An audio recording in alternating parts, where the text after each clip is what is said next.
Зя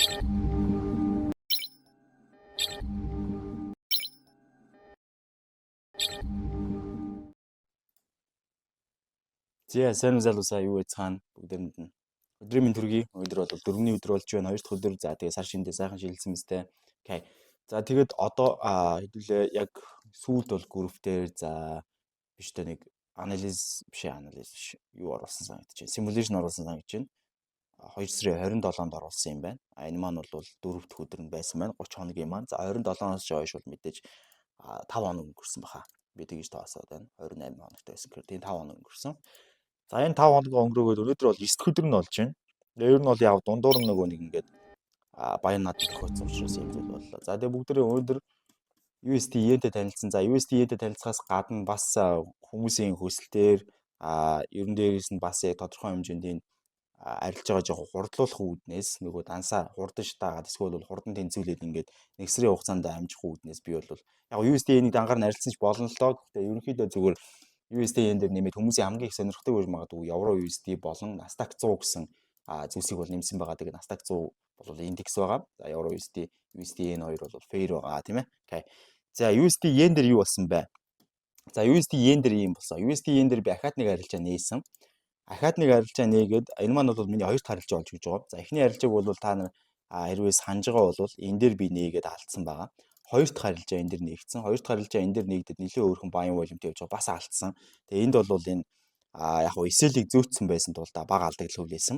За тэгээд ерөнхий эсэлийг авсны дараа бол хөдөлгөөн буцаад дээш өсөөд миний TP9 цэгийг бол очиж зогссон байгаа. За ерөнхий анализ нь бол зөв. Гэхдээ оролт нь бол одоо үнэхээр амжилтгүй болсон гэсэн. Окей. За тэгэхээр USD-yen дээр энэ оролтыг яагаад хийх болсон бэ шалтгааны талаар бүгдээ ярилццгаая. За тус оролтын хувьд бол жоохон алдаатай оролт гэж би тооцоод байгаа. За daily time frame дээр үндсэн хөдөлгөөн down trend selling zone-той байсан. За тус down trend selling zone нь бол үндсэн minor trend-ийн хувьд бол биш major trend-ийн хувьд бол үндсэн хөдөлгөөн маань ерөөхдөө за тендороос эхлээд ингээд аплаад энд өндөр орол үсгээд аплаад өндөр орол үсгээд аплаад явсан юм хөдөлгөөн байгаа. За эндээс ингээд харах юм бол ерөнхий хөдөлгөөн маань дунд нь ямар нэгэн major-ийн алдаа бол гаргаж ирсэн байдал нэг ажиглагдаагүй. За энд бол major нь яг л аптал явж байгаа гэж би тооцоод байгаа. Би яхад нэг сайхан хараатгая. За энэ оройгийн дэвдсэн ингээд гарч ирсэн. За ерөнхий хөдөлгөөн маань бол энд орж ирсэн. За тэнд орол байгаа. Тийм major маань бол аптай, minor маань бол үндсэндээ одоо даунтай яваад байгаа. За тэр даунны дагуу Trace-ийн хөдөлгөөн Fibonacci-гийн 23.6 level дээр ирсэн. Гэхдээ яг 23.6 level дээр одоо ирсэн байгаа. Гэхдээ тухайн үед бол үндсэн энэ ёроолын дэмжлэг зон руу бол break-ийн хийсэн. За энэ харагдаж байгаа энэ ёроолын дэмжлэгээс одоо даралгалж өгч байгаа зон. Энэ л break-ийн хийгээ ороод ирсэн. За хөдөлгөөн маань бол дэшээ ерхий resist руу өсөх боломжтой гэдэг таамаг бүрдсэн нэгдүгürt. Хоёрдугаарт бол 4 цаг дээр мэдээж тухайн хоёрдугаарт бол мэдээж daily time frame дээр Trace-ийн хөдөлгөөн их болцсон байсан. Өмнө байсан impulse хөдөлгөөний за ажиглах юм бол өмнө ингээд reverse хийж гарч ирэнгүүтлээ энд нэг орой үүсгэсэн юм байна. За энэ орой дээр ирсэн хөдөлгөөнийг ингээд тооцоол үзэхээр Fibonacci-гийн 61.5-аас 27 дээр үүстэй байсан. Хүрсэн volume нь хандсан хөдөлгөөн байсан, sell-ийн volume. Тэгэхээр 4 цаг дээр бол хөдөлгөөн бас daily time frame-ийн Trace-ийн хөдөлгөөнийг хийх гэж дээш reverse хийх шаардлагатай гэж би үзчихсэн. Тийм ч учраас өмнөхөө анализ дээр бол энд ингэж ийм өсөлтүүд орж ирэх боломжтой гэсэн анализыг хүргэжсэн санагдаж байна. За би буруу санаагүй бол энэ авцаа хүргэжсэн бахаа. За ерөнхийдөө энэ анализ дээр энэ орой дээр 100% ажиглахгүй болов. За дээшээ ерөнхийдөө тийшээ ингэж Fibonacci-гийн 61.8 дээр энэ үсэлтийг илэрхийлсэн дээшээ энэ үсэлтийг олох боломжтой гэж хүлээжсэн. За тэр тархалж чинь да тэнд үсэлтүүд ингэж явах. Fibonacci-гийн 61.8 дээр нэг иймэрхүү үсэлтийн талаар ярьжсэн. Тэгээ тэр үсэлтээ хүлээжсэн. Тэр үсэлт маань тохиолдсон. Үндсэн хөдөлгөөн маань 4 цаг daily time frame break-ийн хийж орж ирсэн.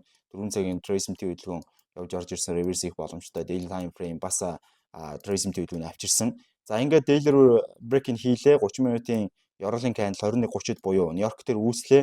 Үндсэн хөдөлгөөн 1 минутыг reverse хийсэн байсан. Дээшээ баяцсан. Бага зэргийн уналт орж ирсэн ч гэсэн Tesla дээшээ бол өсөж эхэлсэн. Өмнө оройг эвдсэн гэж үзсэн. Ёроол дээр байсан эсэлийг дээш нь зөөсөн. За тэгээд эсэл цохоод буцаад дээшээ явсан. Ийм хөдөлгөөн болсон. За тэгэхээр өнөөдөр USD-yen дээр яг юу гэж харж байгаа талаар бүгд одоо ярилцъя. За тэгээ энэ хөдөлгөөнс бол ерхэд нэг амар өндөр лосс бол яваагүй. 1.1% жилээ лосс авсан. Тэгээ одоогийн байдлаар бол данс бол 9684-тэй явж байгаа. 4% арай өрөхгүй 3.2% мөв хавцааны алдагдaltaй байна уу? Тэр хавцаа байх ёстой хаа. Тийм тэр хавцаа байгаа. За окей. Одоо daily дээр үндсэн USD-ийн маань бол downtrend selling zone-тай байгаа хэвээрээ Trace төлөвлөгөөн 38.2 дээр цохоод 23.6 дээр хаагдаад үндсэн төлөвлөгөөн импульс төлөвлөгөөний хийхэд бэлэн байгаа. Өмнө нь оролын дэмжлэг одоо ямар ч хэрэггүй болсон. Өмнө оройны даралт бол аль тийнэ гараа авсан басчраас бас хэрэггүй. Тэгэхээр үндсэн төлөвлөгөөн маань доош нэг бол ерөөсө чөлөө туналтыг хийн. Нэг бол үндсэн төлөвлөгөөн маань ёроолоо breakout дөнгөж хийнгүүтлээ буцаад ёроол руугаа break хийгээд дээшээ ийшээ ирээд энэ өсөлтийн төлөвлөгөөн маань амжилттай болж ингэж одоо major-ын үндсэн импульс төлөвлөгөө явна. Эсвэл major-ын үндсэн tracing төлөвлөгөө хоёр тугаа ирнэ гэсэн хоёр төрлийн сонголт байж болно. Энэ ёроол руу эндээс ингэж гарч ирээд break нь хийх үү? Эсвэл энэ ёроолыг эвдэж цаашаа зүгээр үргэлжлээд унах уу гэдэг хоёр сонголт байна гэсэн үг тийм. За үндсэн төлөвлөгөө маань 4 цагийн хувьд бол 4 цагийн after-end buy-in zone-той tracing төлөвлөгөөн Fibonacci-гийн 38.2 дээр цогцолтод 23.6 дээр хаагдсан боловч энд ямар амар одоо daily time frame-ээр resistance дээр цохилт авсныг харж байна. За тухайн daily time frame-ээр resistance дээр цохилт аваад 4 цаг бол доошо reverse хийгээд үндсэн төлөвлөгөө маань downtrend selling zone тушилчсан байгаа. Тухайн resistance дээр цохилт авахдаа хэрвээ гоё reverse хийсэн бол би бас sell харж ирсэн. Яг нэг иймэрхүү sell-ийг ерөөдөө хараа суужсэн. Гэхдээ гоё reverse хийж чадаагүй. Ягаад гэх юм бол энд ёроол үүссэн, энд ёроол өндөр ёроол үүссэн те. Тэгээ өндөр ёроол энд үүсэх гэжсэн failed-д энд reverse хийчихсэн. Тэгэнгүүтлээ мэдээж буцаад одоо daily-ийнхаа resist-ийг шалгахын тулд дэш өссөн. Тэгээд reverse-ийн төвшин бүр энэ доор гарч ирсэн байна. За энийг бүр ингээд арилгах чинь энэ шал заваарсан юм болоод байна. За эндээс бид нэр ингээ харах юм бол үндсэн төлөвлөгөө маань ерөөхдөө энд ингэж гарч ирээд ингээд доош reverse хийчихэд буцаад дээшээр daily-ийн resist-ийг шалгах гэж reverse хийгээд ёроол үсээд орой үсгэж амжилттай чадаад доошоо унсан. Одоо эндээсээ бол төлөвлөгөө маань 4 цаг дээр daily time frame дээр ерөөхдөө уналтыг гүйцэтгэнэ гэсэн таамагтай ингээд сууж ийн гэсэн үг. За эндээс бол би юу гэж харж байгаа нөхөр одоо daily time frame-ийн энэ ёроол морол бол хамаагүй шүү. Одоохондоо хамаагүй байгаа. За ерөөхдөө 4 цаг дээр юу гэж хараад байна? 4 цагийн after end buying zone reverse хийчлээ, down болчлоо, tracing төлөвлөгөө авчрах хэрэгтэй гэдэг байдлаар бол харж байгаа. Тийм учраас за яг daily time frame-ийн саяны спортыг зүгээр үлдээч заяа. За тийм учраас 4 цаг дээр бол ерөнхий хөдөлгөөн заавал tracing төлөвлөгөөнөө авчрах хэрэгтэй болно. За tracing төлөвлөгөө авчрахгүй доош унсаж болно. Гэхдээ тэр нь бол ямарч утгагүй. Тийм учраас хөдөлгөөн дэше tracing төлөвлөгөөнөө авчирна. За tracing төлөвлөгөө өмнө энэ resistance дээр зогсон ч болон зохиогүйж байсан болно. Одоо бол тэр сонирн биш. Гол нь tracing төлөвлөгөө авчираад цаашаа үргэлжлээд унах хэрэгтэй болно. Цаашаа үргэлжлээд унахтаа хөдөлгөөн энэ ёроолыг эвдэж унана. За энэ ёроолыг эвдээд цаашаа буцаад энэ ёроолыг эвдээд ингээд хөдөлгөөн маань ерөөхдөө доошо чиглэлтэй уналтыг гүйцэтгэх ёстой. Гэхдээ яг Fibonacci-гийн хэд дээр ирэх вэ гэдгээс шалтгаална нэгдүгээр. За хоёрдугаар гэх юм бол daily time frame одоогийн байдлаар ямар ч support гэдэг юм байхгүй байгаа. Тэгэхээр 4 цагийн tracing төлөвлөгөө ирлээ гэж бодоход хөдөлгөөн бол ерөнхий 4 цагийн спортууд дээр л ойж явагдана. Тэгэхээр daily time frame байхгүй учраас ерөнхийдөө 4 цагийн эсрэг орох бол бидэрт боломж байхгүй. Зөвхөн 4 цагаа дагнаа гэсэн үг байна шүү дээ. Окей. За ийм нөхцөл байдлууд үүссэн байгаа. Одоо бол 4 цагийн trace хүлээн гэхлээр 30 минутын дээр ерөнхийдөө би шууд ингэж унахаасаа илүүтэйгээр ерөнхий нэг иймэрхүү зүйл болох болов. Энэ орой эвдрээд ерөнхий хөдөлгөөнд дээшээ нэг Mod Funds-ийн хамгийн өндөр ашигын үзүүлэлт 153,704 Америк доллар. Хамгийн өндөр ашиг татан авалт 40,427 Америк доллар. Та Mod Funds шалгуурыг давж бидэнд өөрийгөө тооцоололтой, эрсдлийн менежменттэй, ашигтай арилжаач гэдгээ батлан биднээс 600,000 Америк доллар хүртэлх live дансыг авч Mod Funds Pro Trader болоорой. Таны амжилт бидний амжилт. баг зэргийн өсөлтийг хийж ягаад буцаж доошоо унаад за энэ маань хөдөлгөөнийг хааш нь дагуулах вэ гэдэг шинж үндсэн ирээдүйн таамгийг өгч таарах байх гэж бодож байна. За энэ бол зүгээр анализ байсан. Оролт бол биш. За эндээс бол хөдөлгөөн жинхэнэ оролтыг хийх боломж бүрт хэсгийг мэдэгдэнэ. Окей. За 8 минутын бичлэг болж байгаа. Би энэ яг бичлэгийг жоох урт яваад тэгэхээр саан зовоод байгаа нь Facebook дээр орохгүй ядаргаатай гэдэг. За тэгээд одоо үндсэн хөдөлгөөн маань ерөөдөө за ер нь бол яг ийм зүйл болж болох юм байна. USD yen дээр гэдэг таамаг байгаа. За өөрөөр бол одоо нэг амар сүртэй таамаг дэвшүүлэхэд бол хитрхи эрт байна гэж би бол харж байна. Окей. За USD yen дээр нэг юм sell харж байна. Би сар шинээр угаасаа sell харна гэж ярьж байсан. Тэр sell-ийг яг одоо харж байна. Окей. За USD yen-ээс шилжиж евро USD. За евро USD-ийн хувьд ерөнхийдөө daily дээр юу болж байна? За daily дээр болж байгаа үйл явцууд ер нь ямар шинжив. За USD yen дээр түрүү нэг бас алдаа гарсан баг шүү гэсэн. Энэ minor swing low шүү. За minor swing low. Энэ түрүү 4 цаг руу шилжүүлсэн чинь major нь гараад ирсэн үгүй юу? Тийм major swing low яагаад энд яваад байгаа мэдэхгүй байна. Major swing low уг нь энд байхсгүй бүр тэр доор байгаа зүйл. Тэгэхээр 4 цаг дээр байгаа энийг арилгая да. Энд чинь зүгээр нэг 4 цагийн major яриад байгаа юм шиг шүү. Sorry. За евро USD дээр daily.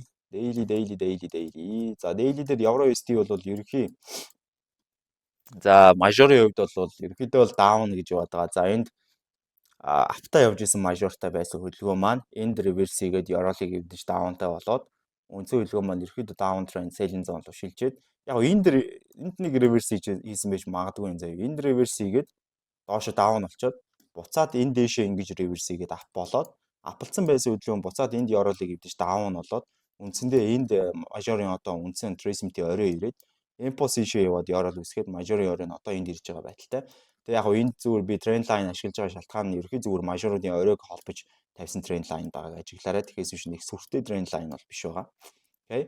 За түүний дараа бол майнер дээр аваад үзвэл майнер маань яг одоогийн байдлаар аптай байгаад байгаа. За евро USD-ийн хувьд бол одоо майнер энд энэ оройг эвдснээр аптай болсон. Ягаад тэр оройг эвдснээр аптай болж ийн вэ гэх юм бол майнер өөрөө эндээс даунтай болж исэн. Апын чиглэл buying zone-тай байж байгаа тийм ээ.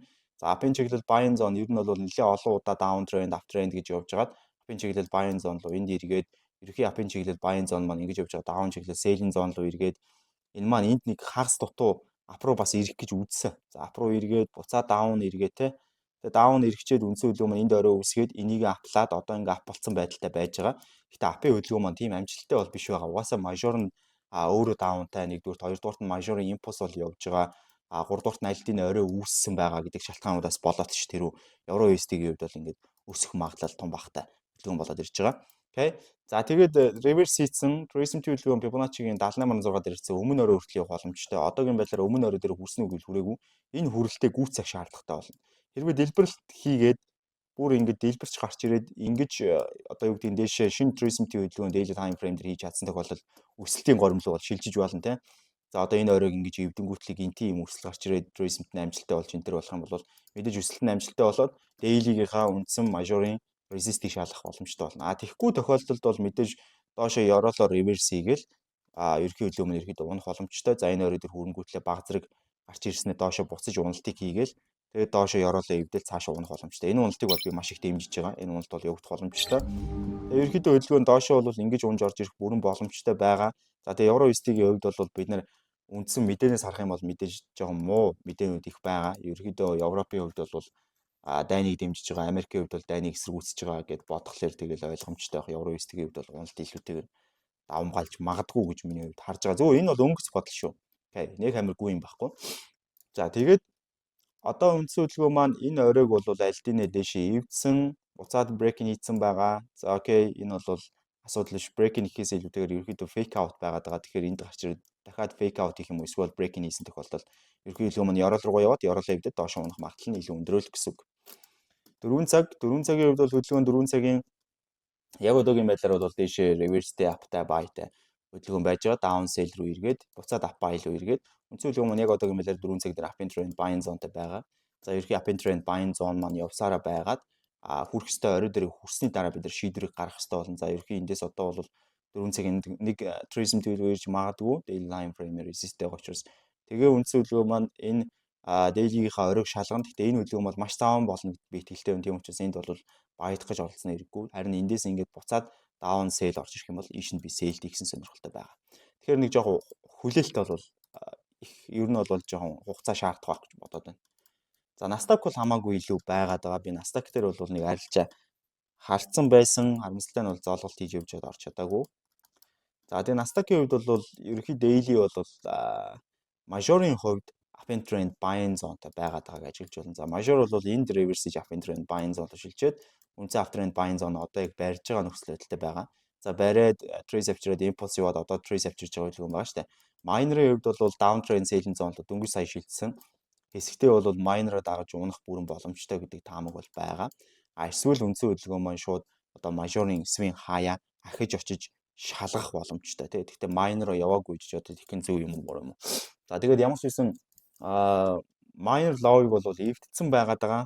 Reverse хийсэн байгаа. Дээшээ tracing төлөвлөгөө ер нь энэ үед нь бид нэр бага хэмжээний buy-ыг бол хийх хэрэгтэй. Тэгээ miner-ын tracing төлөвлөгөө ирээд дууссан тохиолдолд мажорын одоо tracing төлөвлөгөөнийхэн дагуу бид нэр sell-ийн арилжаанд орно. Энэ хүртэл ямар ч байсан явах бах хамгийн ихний ээлжинд гэж харж байгаа. Түүний дараа хэрвээ тэрийг эвдчих юм бол энэ хүртэл явах боломжтой гэдэг ингээд явж байгаа. Тэгэхээр хөдөлгөөн маань эхний ээлжинд бол би buy харж байгаа гэсэн үг. Daily time frame-ийн үндсэн өмнө яроолын дэмжлэг дээр ойж байгаа хөдөлгөөн гарч ирсэн. Daily time frame-ийн өмнө яроолын дэмжлэг рүү нэг fake out хийсэн хөдөлгөөн гарч ирсэн. би энд бол энэ ойлтон дээр өсвөлгөөнийг энэ хүртэл баядаад эндээс нь хөдөлгөөн дэшээ бас хайчих нь үүдийг ажиглая гэсэн сонирхол. Мод фандсын хамгийн өндөр ашигын үзүүлэлт 153,704 Америк доллар. Хамгийн өндөр ашиг татан авалт 40,427 Америк доллар.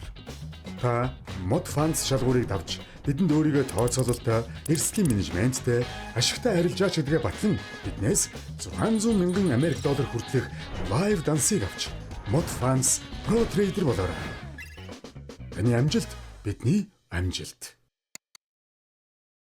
Байгаа. За 4 цаг дээр бол яг одоо дейлигийн үндсэн ойсон спортыг нь оруулаад ирэх юм бол илүү утга бүхий харагдана. За ингээд ойсон спортыг нь оруулаад очих спорт резистүүдийг нь оруулж өгөөд ингэчих юм бол арай илүү утгатай болж ирж байна. За 4 цагийн хувьд бол 4 цаг down trend selling zone-той Trace төлөв авчирсан нөхцөл байдалтай Fibonacci-гийн 61.8 52-ын хооронд хаагдсан, ер нь бол 50 дээр хаагдсан гэх магадлал өндөртэй. За тэгээ хөдөлгөөн маань daily time frame спортон дээр ойдсон 4 цаг эсрэг явах бүрэн боломжтой. Ишүү бол өсөлт орж ирэх боломжтой харагдаж байгаа. Хэрвээ бүр амар өсөлт орж ирэх юм бол энийг реверс хийгээд ишээ болон дээшээ ишээ өсөлтүүдийг хийх боломжтой юм. Стакийн өсөлтийг би хүлээгээд байгаа. За тэгээ уналтын хувьд бол энэ ч одоо ингээд 27-ны өдөр ингэж гарч ирээд тэгээ энийг шалгасан нь болохоор энд бас 27 биш 25-ны өдөр 27-ны өдөр тэгээ 27-ны өдөр л байсан байна. Ингэж гарч ирсэн байгаа. Уналтын хувьд бол энд ингэж resist-ийг цохиод хоёр дахь удаага цохихдоо бол хөдөлгөөн ингээд доош унсан байгаа. За энд золголт хийж явж байгаа гэж би андуурсан байна шүү. Настаг биш байсан байна. За тэгээд энэ дээр бол энэ уналт бол маш хурдтай явагдсан. За 4 цагийн trace хөдөлгөөн өөрөө 30 минутаа зэрэг ирсэн доош унах зэрэг рүү унсан цогсон ийм нөхцөл үүссэн. Үүний дараа бол одоо daily-гийн яг спортон дээр ойхтой бол хөдөлгөөн яг одоогийн байдлаар тэгж reverse хийх боломжтой ойлтыг бол хийгээгүй байгаа. Тийм учраас дахиж нэг ингэж гарч ирээд дээшээ ингэж reverse-сэн тохиолдолд дээш нь би buy гэсэн сонирхолтой. За нэг ийм buy байж болно те. Ийм buy байж болно. Эсвэл бүр зөрөгтэй үзье гэх юм бол ийм buy хийж болно. Окей. За ийм buy байж болно. Миний хувьд бол Nasdaq дээр. Одоогийн байдлаар sell chia гэсэн сонголт бол арай аргахан байхгүй байна. Ягаад гэх юм бол daily time frame дээр харж байгаачлан майнерын Trace хөдөлгөөн огт ирээгүй. Ерөнхий одоо reverse-сэн чигтээ явж байгаа. Энэ reverse-сэн чигээ хэрвээ барья гэжсэн бол ингэж 4 цаг дээр спортон дээр ойх шалтгаан байхгүй байсан. За 4 цагийн үндсэн спортон дээр ойлтыг бол би нэг эргээр хүлээж авахгүй болохоор sell хийсэн сонирхол одоо байхгүй байна. За ийм байна. Тэгээд одоо цаашдаа бол ерөөхдөө USD yen, Nasdaq, Euro USD гэсэн ослууд дээр арилжаад, ослол бол индекс дээр арилжаад явъя гэсэн сонирхолтой байна. За тэгээ энэ бол pre-long analysis байлаа. Бүгдээр нь амжилт хүсье. Баярлалаа. Баяртай. Тэгээ бүгдээрээ удахгүй хэрвээ би арилжаа гэх юм бол арилжаагаа оруулна. За тэгээ удахгүй симуляшнээр уулзъя.